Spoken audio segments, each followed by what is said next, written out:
Breaking news, Ryan Reynolds and Blake Lively make their first public appearance at Saturday Night Live's 50th anniversary. They made a joke about it all. Unaware of anybody, frankly, whose wife has been sexually harassed and has made jokes about that type of situation. Yeah, I can't think of anyone who's done anything like that. And so it surprised me. Yeah, it wasn't funny, which makes me realize and think this is all orchestrated and planned. I did not think that they would come up with this brilliant idea to hit a red carpet first. And that's exactly what they did. They decided to hit the red carpet at Saturday Night Live.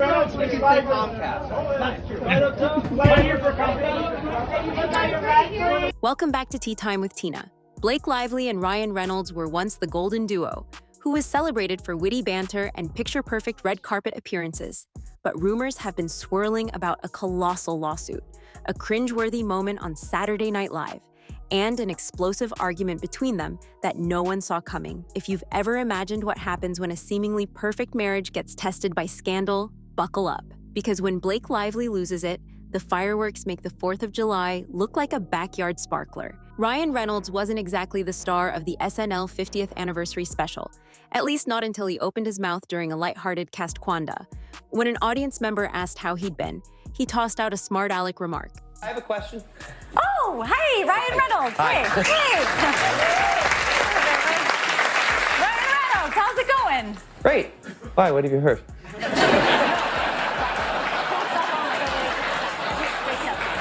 Did they rewrite the SNL scripts too? Terrible humans. It wasn't the joke itself that caused the stir. It was what it hinted at. Namely, the lawsuit for $400 million filed against Ryan and his wife, Blake Lively, by actor and producer Justin Baldoni. Flew to New York and had like a 3-hour meeting with Blake. Right afterwards, I just said, "You are Lily. I'd be so honored if you would consider it." I remember when she finally said yes, we had a call with Sony, and everybody was like screaming. And that was the energy around her saying yes. And we were just so grateful. I'm excited to have a creative partner in that with you.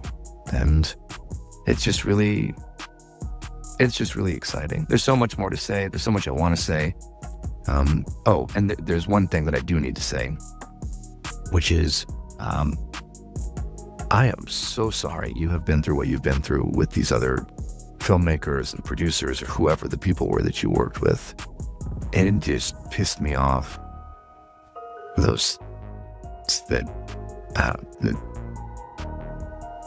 just still kind of blown away that this is the industry that we're in and that you've experienced that as a woman. And I know I don't need to say it, but that's not at all going to be or will be, and hopefully it's not been the experience with me.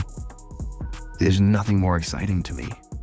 I get to work with Blake Lively and have her, all of her.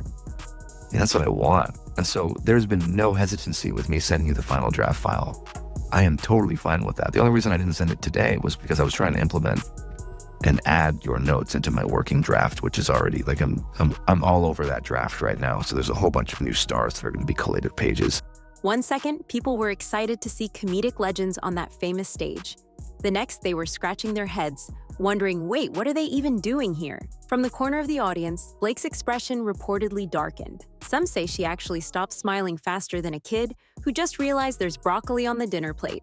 The comedic brilliance Ryan usually brings to the table was overshadowed by a cringe so palpable that half the audience probably wanted to duck under their seats to avoid the awkwardness. At that moment, it became clear that the tension in their relationship might be bigger than any comedic line could cover. But if anyone thought this was just a little blip on the couple's radar, they were sorely mistaken. The real trouble was only just beginning. Before the SNL fiasco, rumors of a massive lawsuit had bubbled beneath the surface. Justin Baldoni, an actor and producer known for championing thoughtful storytelling, took legal steps against Ryan and Blake over allegations that they interfered with his creative control of the film It Ends With Us. Are you going to sue Blake Lively too? Into oblivion, Megan. Wait till you see this lawsuit. Oh boy. But it's all going to be based on evidence. It's not going to be just a lawsuit. It's going to be the kind of lawsuit that is full of evidence, admissions, document. The sum in question, a casual $400 million. Enough zeros to make even a billionaire do a double take. But how did Blake handle the news that they were on the receiving end of such a huge lawsuit?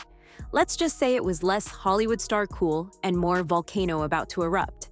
She was reportedly furious at Ryan for not handling it privately and quietly. If your wife is sexually harassed, you don't make fun of Justin Baldoni. You don't make fun of the situation.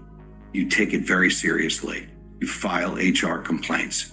You raise the issue, and you follow a legal process.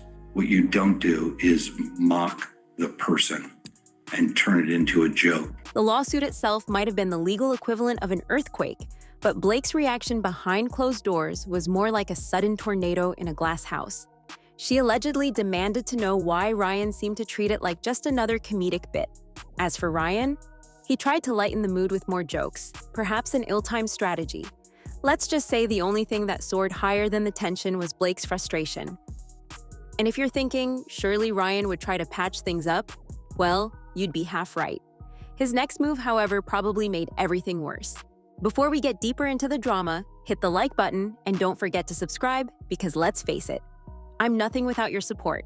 Now back to the tea. Ryan Reynolds is renowned for weaving humor into every sticky situation, but sometimes comedy lands with all the grace of a baby giraffe on roller skates. Rumors soon surfaced that Ryan had poked fun at the entire lawsuit by brainstorming a Deadpool-style parody character, one that suspiciously resembled Baldoni's appearance and mannerism. What Ryan Reynolds, has seemingly done, right, is used his power and influence to not only help Blake Lively take over this movie, but, he's used it, on Deadpool and to make fun of Justin Baldoni. Sorry about that. Come here, girl. Who are you? Oh, I'm Deadpool. And I guess you're Deadpool too. But in here, everybody calls me Nice Pool. Oh my goodness, wait till you see Lady Pool. She is gorgeous. She just had a baby too, and can't even tell. I don't think you're supposed to say that. That's okay. I identify as a feminist. Right. Get it? He's just being his funny Deadpool self, guys. So ironic, and it's so funny. He's like mocking the situation. The idea was apparently to turn the fiasco into comedic gold, but it turned into something that can only be described as comedic quicksand. Blake was not amused. Their argument reportedly escalated to the point where Ryan's usual self-deprecation no longer held any charm. Instead of teaming up against the legal threat, it felt like they were turning on each other. Behind the scenes, Blake was said to be storming around the house, ranting about Ryan's inability to take anything seriously. Meanwhile, Ryan insisted that humor is how he copes with stress. He might have had a point, but it was lost somewhere between Blake's frustration and the growing suspicion that Hollywood was watching their every move, waiting for them to slip up. When tensions run that high, all it takes is one more spark to set off an explosion. And that spark arrived in the most unexpected form. Twitter is the world's complaint box. Then #BlakeIsOver became a trending mini movement for a hot minute. How did this connect to her frustration with Ryan? Well, rumor has it that Blake was already at her wit's end, and Ryan had jokingly advised her, try to keep things light. She apparently took that as a personal affront, because when you're dealing with lawsuits and tabloids, light may as well be a mythical unicorn. This single quip added serious fuel to an already roaring fire, with Blake telling Ryan she'd had enough of his casual attitude in high-stress situations. If the meltdown was in full swing now, it was about to pick up steam once word got out about what their PR team was doing behind the scenes. In the very starting of Blake's viral lawsuit blowing up, some very pointed rumors emerged. Claims that her publicists, anxious to protect her image, had circulated stories portraying Justin Baldoni as controlling or difficult. And then she claimed that he unleashed a bad PR campaign against her. And he claims none of that is true. There was absolutely no harassment. Those are made-up claims. The twist? People started to notice that these stories weren't adding up. In fact, Justin's team apparently came armed with screenshots and emails that poked holes in the narrative. Kind of like a leaky inflatable pool at a summer barbecue. Now Blake wanted to salvage her reputation, but every attempt seemed to backfire in glorious fashion. Instead of focusing on the real problem, like the lawsuit, her PR efforts looked more like the frantic swats of someone cornered by a swarm of bees. Worse yet, she blamed Ryan for fueling the fiasco with his casual approach. The more he joked, the more serious everything appeared to become. When the avalanche of bad press hits, Hollywood can be colder than the freezer aisle in a discount grocery store. Industry insiders began to whisper about unpleasant experiences working with Blake, painting her as someone who demanded near-royal treatment. Allegedly, some crew members from past films grumbled about being told not to make eye contact with her or speak unless spoken to. Whether this is truth or tall tale is up for debate, but in Tinseltown, rumors catch fire like dry leaves in a campfire pit. What really set tongues wagging, though, was the claim that Blake had meddled with film edits, cutting out entire sequences rumored to be important to Justin Baldoni's vision for It Ends With Us. I knew that that wasn't fulfilling for me, that I wanted to be a part of the storytelling, that I wanted to be a part of the narrative, whether that be in the writing, in the costume design, in creating the character. And sometimes I had directors or producers or writers who would welcome that and invite that once they saw that I was able to offer that. She wrested his movie away from him and decided to try to hurt him with petty, made-up, out-of-context complaints. This only added weight to Baldoni's accusations that the couple had overstepped their bounds. While Ryan tried to spin it as collaborative creative direction, many saw it as a raw power move. And that's when Hollywood heavyweights started to back away slowly, as though the Lively Reynolds brand had turned radioactive. Some studio executives, once eager to have Ryan's comedic flair and Blake's high-profile presence, began dodging them like a game of corporate dodgeball. The meltdown at home wasn't just a personal issue now, it was threatening to sink their careers. But if you thought Ryan could bounce back easily with a few jokes, think again, because the public was no longer laughing. For years, Ryan Reynolds had been everyone's favorite sarcastic superhero, a Twitter genius who could spin almost any fiasco into comedic gold. But after the SNL slip and the mounting accusations, it felt like his golden aura had tarnished. Where fans once saw a lovable rogue, they now saw a man possibly laughing off a serious legal threat. And in a world obsessed with public image, that's a recipe for social media meltdown. People began dissecting interviews, searching for signs that Ryan might be insensitive or dismissive in other aspects of his life. Suddenly, old jokes were reinterpreted, and new speculation sprouted. Was he always this cavalier? Or was the stress simply hitting him sideways? Meanwhile, Blake, still simmering with anger, made no effort to publicly defend him. Instead, she reportedly told close friends she was tired of playing PR cleanup for his ill-timed wisecracks. And by the looks of this lawsuit, she can't even clean up her own mess. Even longtime fans of the couple from the days of their playful Twitter spats found themselves confused. The comedic banter that once seemed adorable now felt eerily disconnected from reality. Ryan's brand was all about self-awareness and humor. But in the midst of a legal nightmare, laughter can ring hollow. Hollywood was all too ready to pivot its loyalty to the next big stars. With the public eye scrutinizing every move, you might wonder if they had any chance at redemption, or was their dreamlike status in Tinseltown beyond repair? Now, major film studios are hesitating to cast them for fear of inheriting the swirling tornado of negativity. Ryan's comedic charm isn't enough to sway big investors, and Blake's star power has dimmed under her explosive lawsuit. So here we are, at what might be a breaking point. Will the couple find a way to navigate the media firestorm and salvage what remains of their relationship?